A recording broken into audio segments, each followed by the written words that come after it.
Look at the power strip behind your television right now. Count what's plugged into it. Now tell me if one of those things is a space heater, a window air conditioner, or anything else that runs hot and runs constantly.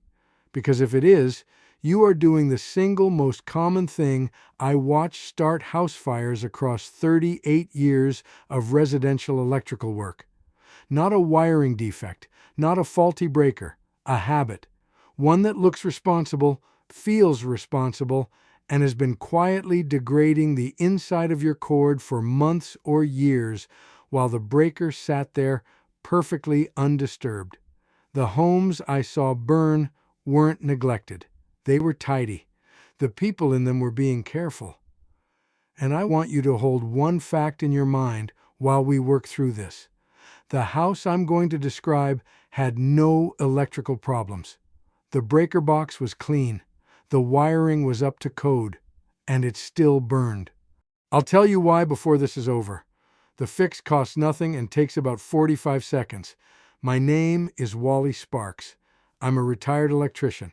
I spent 38 years in residential work, earned my master electrician license at 26, and personally wired or rewired more than 3,000 homes, running my own contracting business for 30 of those years. For 15 of those years, I also consulted with my local fire department and with insurance adjusters on the electrical causes of house fires. I sat in a lot of kitchens with families who had no idea what started the fire in their bedroom. I read a lot of post-fire inspection reports. I saw the same cause written up more times than I want to count. By the time this video is done, you will be able to walk through your own home, identify whether this habit is active right now, and correct it today without spending a single dollar. Let's get into it. Let me put the list on hold. Nearly every serious problem I was ever called out to began as something small that somebody left alone. There is far more of that than I can fit here, and it all went into a book, on the QR code on screen or the pinned comment with the link. Read it or set it aside. I have nothing more to add. The habit has a name most people don't recognize as dangerous, which is exactly the problem. It's called continuous heavy loading through an extension cord. In plain language, plugging a space heater, a window air conditioner, a mini refrigerator, or any appliance that draws sustained current into an extension cord, often because it's more convenient than reaching the wall outlet, and often because it's been working fine for a year or two and nothing bad has happened. That last part is the trap. The extension cord is one of the most trusted objects in an American home. It's sold in hardware stores next to smoke detectors and fire extinguishers. People believe it's a passive object. Either it works or it doesn't, and if the breaker hasn't tripped, it's working. Here is what people don't understand about the breaker. The breaker is not watching the cord. The breaker is watching the panel. A 15-amp breaker will allow 14.5 amps to flow through a cord rated for 10 amps, continuously, silently, for years, and it will never once complain. The breaker's job is to protect the wire inside your wall. The moment the load moves out to an extension cord, that cord is entirely on its own. The breaker will never know. It will sit in that panel perfectly content while the cord does whatever it's going to do. That's the inversion. The extension cord does one job in the minds of most homeowners, and that one job is signal safety. If it's working, it's safe. But the cord is not a sensor. It does not report its own condition. It degrades quietly, internally, over months, and the only signal it sends before it fails is warmth along its jacket that most people never think to check. That house with the clean breaker box and the up-to-code wiring?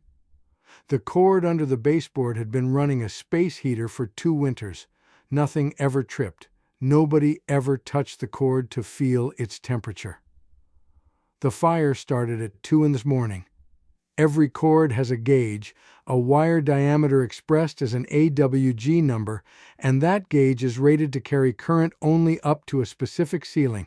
The lower the AWG number, the thicker the wire, the more current it handles without resistance building up.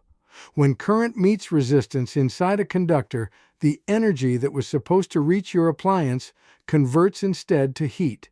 That heat has to go somewhere. In a wall, it goes into conduit and insulation designed to handle it. In an extension cord, lying across carpet, pinched under a baseboard, or tucked behind furniture, it builds with nowhere to go. A common 16-gauge extension cord, the lighter indoor type sold in most stores, is rated for 13 amps. A standard space heater draws 12.5. That cord is operating at the edge of its capacity every minute the heater runs. Now add a nick in the insulation from a chair leg that pressed against it 6 months ago.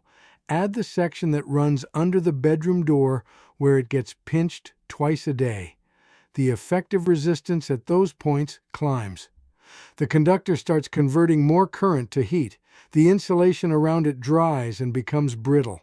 Eventually, there is nothing left separating that live conductor from the carpet fiber touching it, or the wood baseboard above it, or the wall cavity it runs along. That's an arc. An arc that a breaker never detects because the current never spikes high enough to trigger it. I have opened walls after this kind of fire and found the outlet on the wall completely untouched. The damage begins 3 feet away, right where the cord ran under the furniture. Think of a garden hose with a kink in it. The pressure builds behind the kink. In a wire, that pressure is heat, and unlike water, it doesn't pool on the floor. It burns. Here is the fix, and I want you to do this today. First rule: permanent loads get permanent wiring. If a space heater, a window unit, or a refrigerator lives in that room for longer than a week, it plugs directly into the wall outlet, not into a cord.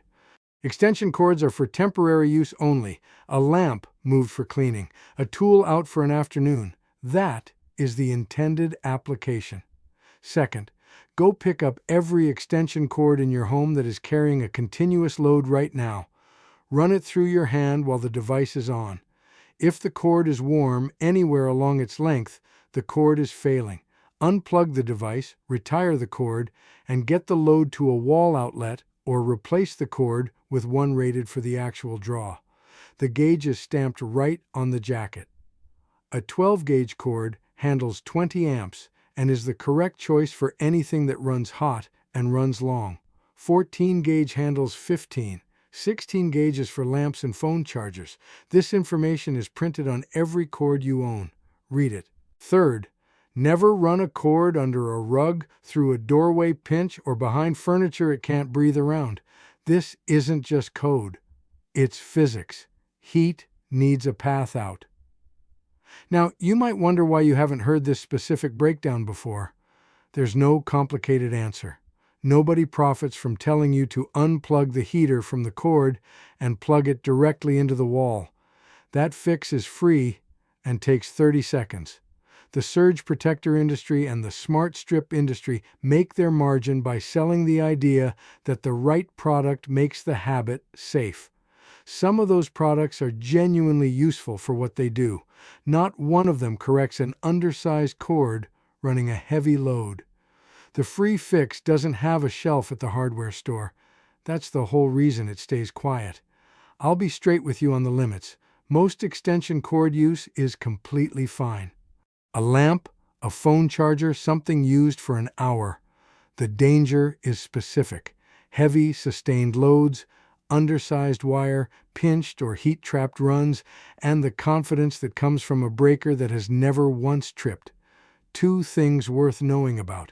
AFCI breakers, now required by code in most new residential construction, are designed to detect arcing that a standard breaker misses entirely. And a smoke detector inside the bedroom, not just in the hallway, is your last line of defense if the cord fails at night. Neither one replaces the habit. They are backup, not prevention. Every fire I ever consulted on had a moment somewhere before it where somebody could have caught this for free. Permanent load, permanent outlet. Cord warm under load, retire the cord. gauge is on the jacket.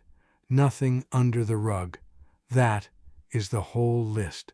Next time, I'm going to walk you through the outlet that looks completely normal from the front and is one loose connection away from doing this same thing inside your wall.